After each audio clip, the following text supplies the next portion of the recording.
Putin से बात कर अमेरिका ने रोकी यूक्रेन की हथियार सप्लाई। यूक्रेन के कमजोर पड़ते ही रूस ने तेज किए हमले। तेजी से यूक्रेन पर अधिकार जमा रहा है रूस। सीजफायर की बातचीत के नाम पर यूक्रेन के साथ हुआ खेल। यूक्रेन पर जल्द ही रूस का कब्जा हो सकता है। रूस एक के बाद एक यूक्रेनी शहर पर कब्जे जमा रहा है। उसने अपने हमले तेज कर दिए हैं, तो दूसरी तरफ यूक्रेन हथियारों की कमी का सामना कर रहा है, क्योंकि अमेरिका की तरफ से मिलने वाले हथियारों की मदद अचानक ही रुक गई है। अमेरिका ने यूक्रेन को डिफेंस सिस्टम में काम आने वाली मिसाइलें और रूस पर हमला करने वाले हथियारों की सप्लाई को रोक दिया है, जिससे यूक्रेन कमजोर पड़ गया है। यूरोपीय देशों की मदद उसे जरूर मिल रही है, लेकिन यूरोप की मदद से यूक्रेन रूस से नहीं लड़ सकता है, ये बात उसे भी पता है। इसलिए यूक्रेन के राष्ट्रपति ज़ेलेंस्की अमेरिका पर जल्द से जल्द हथियार की सप्लाई शुरू करने की डिमांड कर रहे हैं, लेकिन ट्रंप इसके लिए तैयार नहीं है। वो ज़ेलेंस्की पर सीजफायर के लिए दबाव डाल रही हैं, और इसके लिए जो शर्तें ट्रंप की तरफ से रखी जा रही हैं, वो यूक्रेन के लिए बेहद अपमानजनक मानी जा रही हैं। इसलिए ज़ेलेंस्की सीजफायर के लिए जो प्रस्ताव रखे जा रहे हैं, उसे मानने को तैयार नहीं है।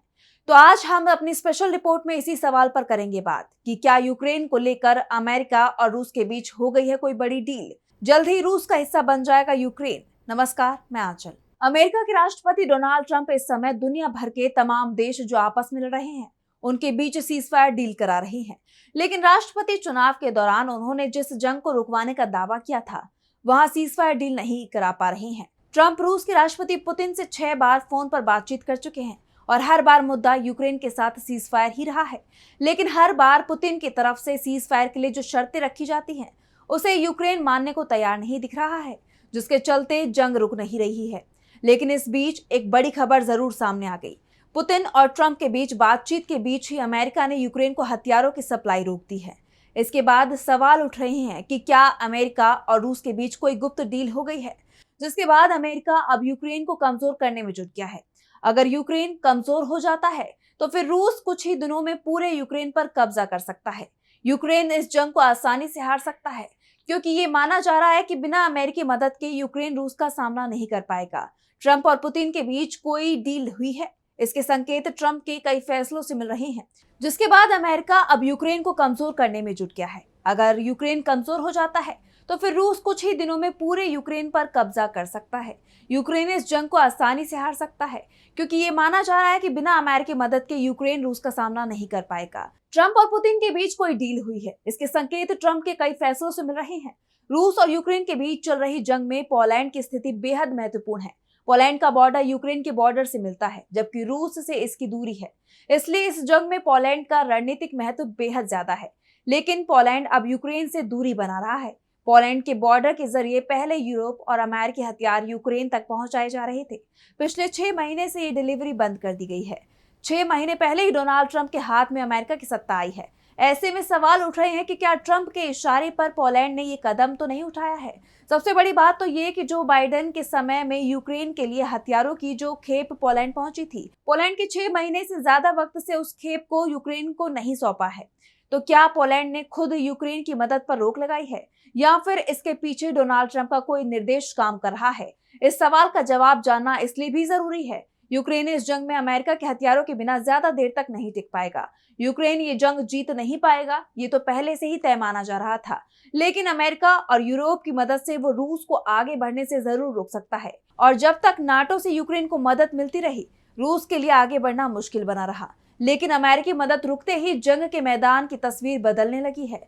रूस ने यूक्रेन के 25% क्षेत्र पर कब्जा जमा लिया है, और तेजी से रूसी सेना आगे बढ़ रही है।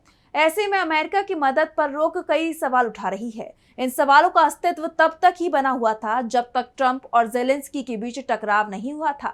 लेकिन व्हाइट हाउस में टकराव के बाद यूक्रेन को हथियारों की सप्लाई से जुड़े फैसले की दिशा ट्रंप की तरफ से घूम गई, और ट्रंप ने भी अब खुले तौर पर अपने इरादे जाहिर कर दिए हैं।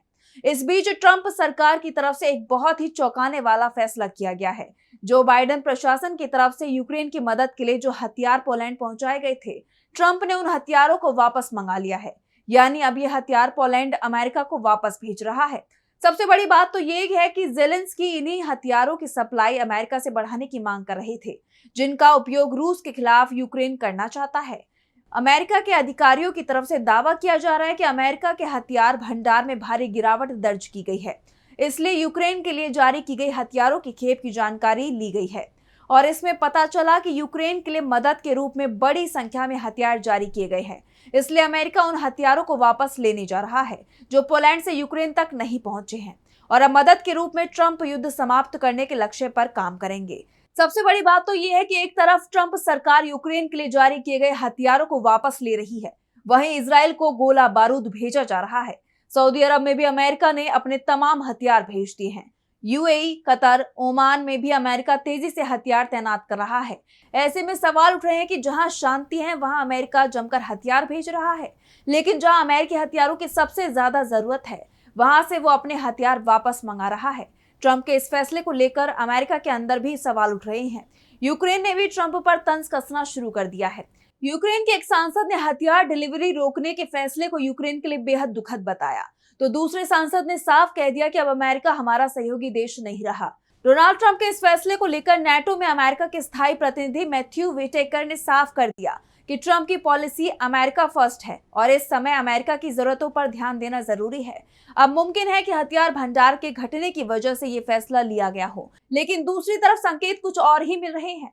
दरअसल यूक्रेन अपने यूरोपीय सहयोगियों के साथ हथियार उत्पादन पर ध्यान दे रहा है, जबकि ट्रंप ने खुद इस युद्ध से अमेरिका को पहले ही अलग कर दिया है, जिससे पता चलता है कि ट्रंप मदद रोककर यूरोप पर दबाव बनाने की कोशिश कर रहे हैं।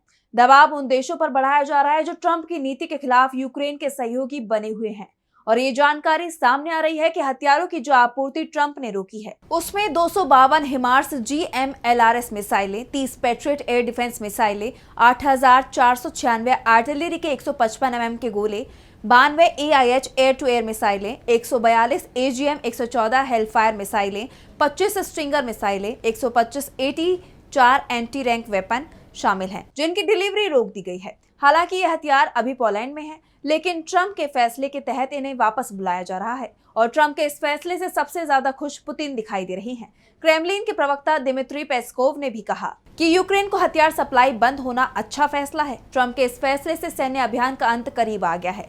ट्रंप का ये फैसला युद्ध को समाप्त करने की दिशा में बड़ा कदम है, लेकिन यह सवाल ये भी उठ रहे हैं कि क्या वाकई में ट्रंप चाहते हैं कि ये युद्ध रूस जीत जाए, क्योंकि यूरोप अब भी यूक्रेन का मददगार बना हुआ है, और अगर ये मदद नहीं रुकी तो इस युद्ध का भविष्य और भी घातक हो सकता है।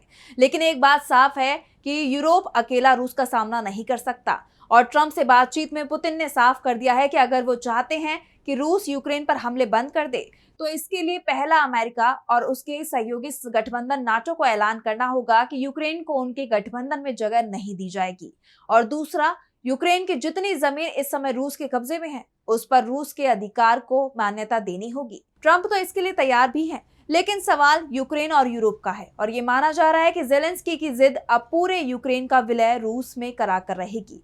तो फिलहाल के लिए हमारी स्पेशल रिपोर्ट में बस इतना ही। देश और दुनिया की तमाम बड़ी खबरों के लिए देखते रहिए DB लाइव। नमस्कार।